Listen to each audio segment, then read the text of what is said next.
Conto A Casa Tomada, de Julio Cortázar.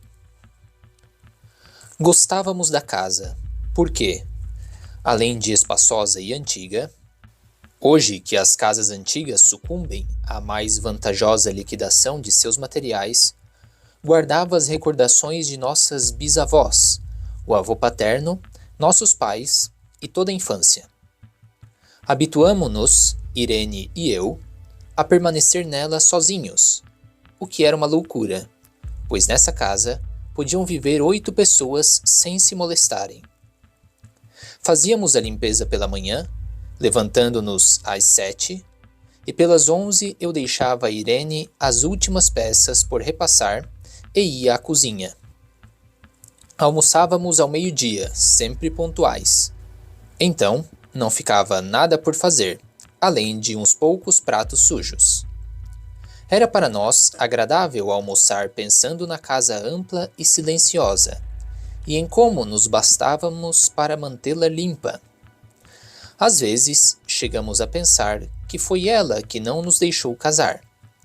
Irene recusou 2 pretendentes sem motivo maior. Eu vi morrer Maria Esther antes que chegássemos a nos comprometer. Entramos nos 40 anos com a inexprimível ideia de que o nosso simples e silencioso matrimônio de irmãos era o fim necessário da genealogia fundada por nossos bisavós em nossa casa. Morreríamos ali em algum dia. Vagos e distantes primos ficariam com a casa e a demoliriam para enriquecerem com o terreno e os tijolos.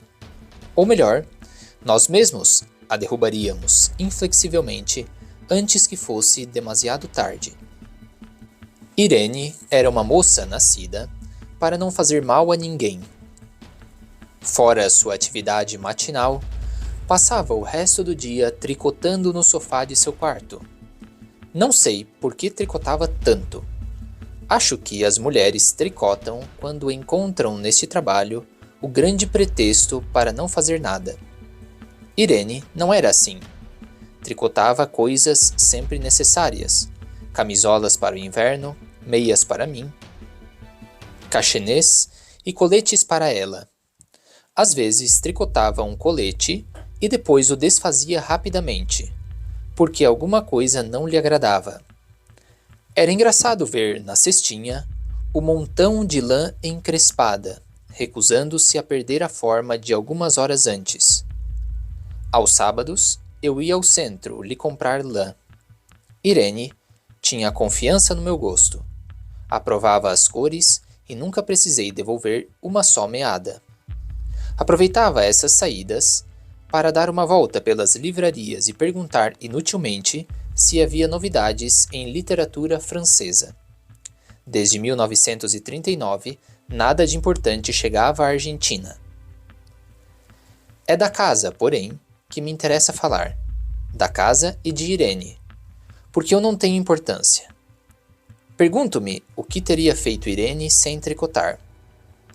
Uma pessoa pode reler um livro, mas quando um pullover está pronto, não é possível repeti-lo sem provocar admiração. Um dia, encontrei a última gaveta da cômoda de cânfora cheia de echarpes brancas, vermelhas, lilazes. Estavam com naftalina, empilhadas como em uma loja.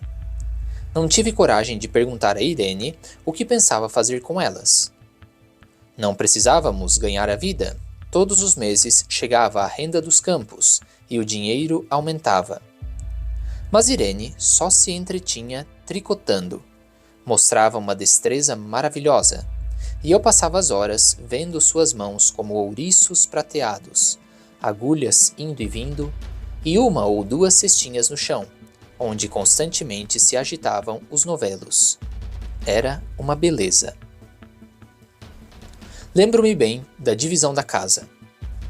A sala de jantar, uma peça com gobelinos, a biblioteca e 3 quartos grandes ficavam na parte mais afastada, a que dá à frente para a Rodrigues Penha. Um único corredor, com sua maciça porta de carvalho, separava essa parte da ala dianteira, onde havia um banheiro, a cozinha, nossos quartos de dormir e o living central, com o qual se comunicavam os quartos e o corredor. Entrava-se na casa por um saguão de azulejos, e a porta principal dava para o living. De maneira que a gente entrava por esse saguão, abria a porta e já estava no living. Tinha, dos lados, as portas dos nossos quartos e à frente, o corredor que levava à parte mais afastada. Seguindo pelo corredor, ultrapassava-se a porta de carvalho e, mais adiante, começava o outro lado da casa, ou então se podia virar à esquerda, justamente antes da porta, e seguir por um corredor mais estreito, que levava à cozinha e ao banheiro. Quando a porta estava aberta, dava para ver que a casa era muito grande.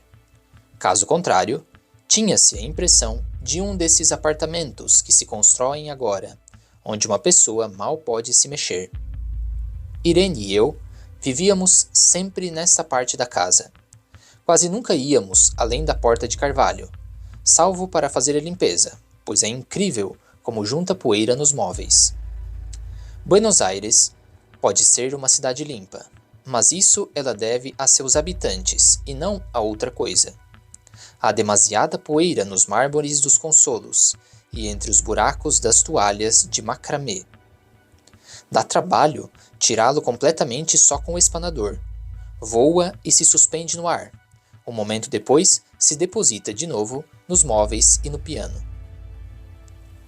Recordarei sempre nitidamente, porque foi simples e sem circunstâncias inúteis. Irene estava tricotando em seu quarto. Eram 8 da noite e, de repente, eu me lembrei de levar a chaleira do mate ao fogo.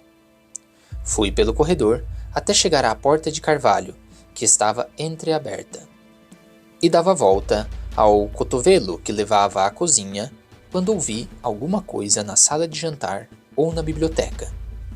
O som vinha impreciso e surdo, como o tombar de uma cadeira sobre o tapete ou um abafado murmúrio de conversação.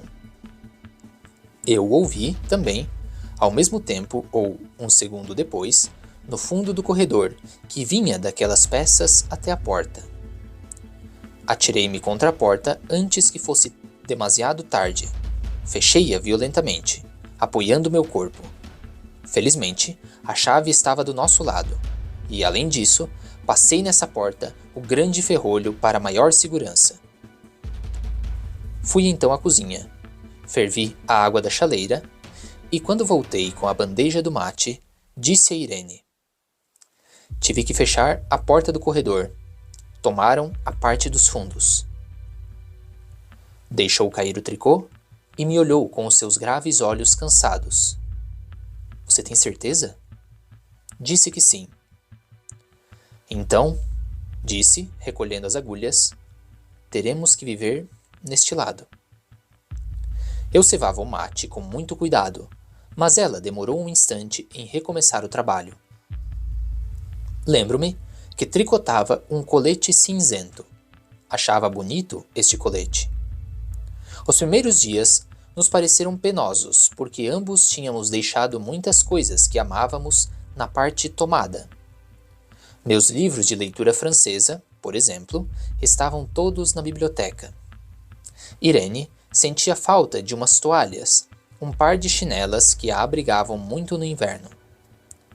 Eu lamentava o meu cachimbo de zimbro, e acho que Irene pensou em uma garrafa de esperidina de muitos anos.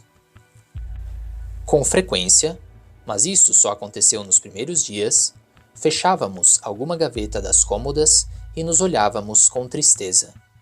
Não está aqui. E era mais uma das coisas de tudo o que tínhamos perdido do outro lado da casa. Mas também tivemos vantagens. A limpeza ficou tão simplificada que, mesmo nos levantando muito tarde, às 9h30, por exemplo, não eram 11 e já estávamos de braços cruzados.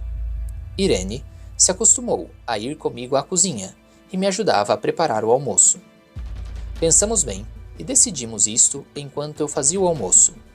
Irene prepararia pratos frios para a noite. Alegramo-nos porque sempre se torna Incômodo ter que abandonar os quartos ao entardecer e se pôr a cozinhar. Agora, nos bastavam a mesa no quarto de Irene e as travessas de comida fria. Irene estava contente, porque lhe sobrava mais tempo para tricotar. Eu andava um pouco desorientado por causa dos livros, mas, para não afligir minha irmã, comecei a examinar a coleção de selos de papai, e isso me serviu para matar o tempo. Nós nos divertíamos muito, cada qual em suas coisas, que era mais confortável. Às vezes, Irene dizia: "Olhe só este ponto que inventei. Não se parece com um trevo?" Um instante depois, era eu que lhe punha diante dos olhos um quadradinho de papel para que visse o valor de algum selo de Eupen e Malmedy. Passávamos bem, e pouco a pouco começávamos a não pensar. Pode-se viver sem pensar. Quando Irene sonhava em voz alta, eu acordava imediatamente. Nunca pude me habituar a essa voz de estátua ou papagaio, voz que vem dos sonhos e não da garganta. Irene dizia que meus sonhos eram grandes sacudidelas, que às vezes faziam cair o cobertor. Nossos quartos tinham um living separando-os, mas de noite se escutava qualquer coisa na casa. Nós nos ouvíamos respirar, tossir, pressentíamos o gesto que conduz ao interruptor do abajur, as mútuas e frequentes insônias. Fora disso, tudo estava silencioso na casa. De dia, eram os rumores domésticos, o roçar metálico das agulhas de tricô, um crepitar de folhas viradas de álbum filatélico. A porta de carvalho, creio tê-lo dito, era maciça.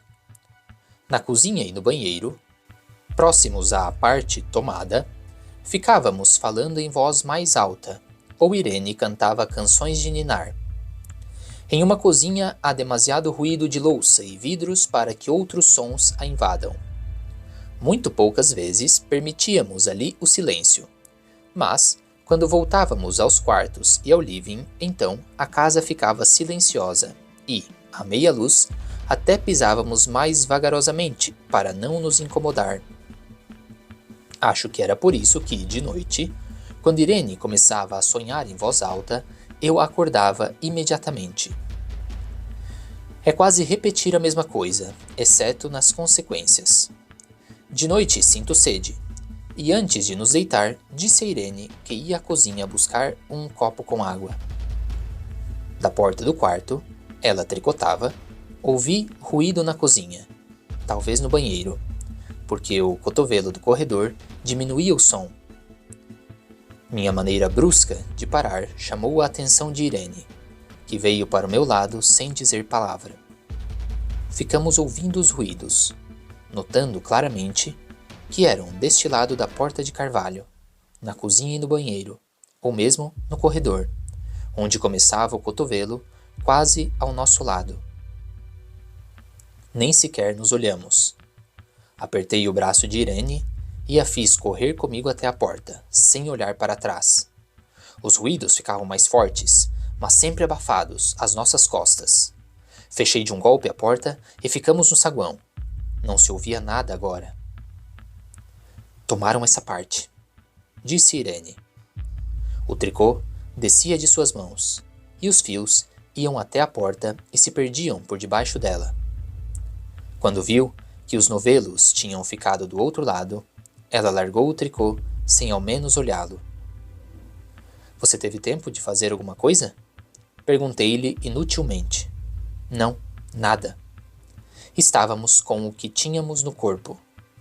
Lembrei-me dos 15.000 pesos no guarda-roupa do meu quarto. Agora era tarde. Como me sobrava o relógio de pulso, vi que eram 11 horas da noite. Cingi com meu braço a cintura de Irene, eu acho que ela estava chorando, e saímos assim à rua. Antes de nos afastarmos, senti tristeza. Fechei bem a porta de entrada e joguei a chave no bueiro. Não fosse algum pobre diabo resolver roubar e entrasse na casa, a essa hora e com a casa tomada.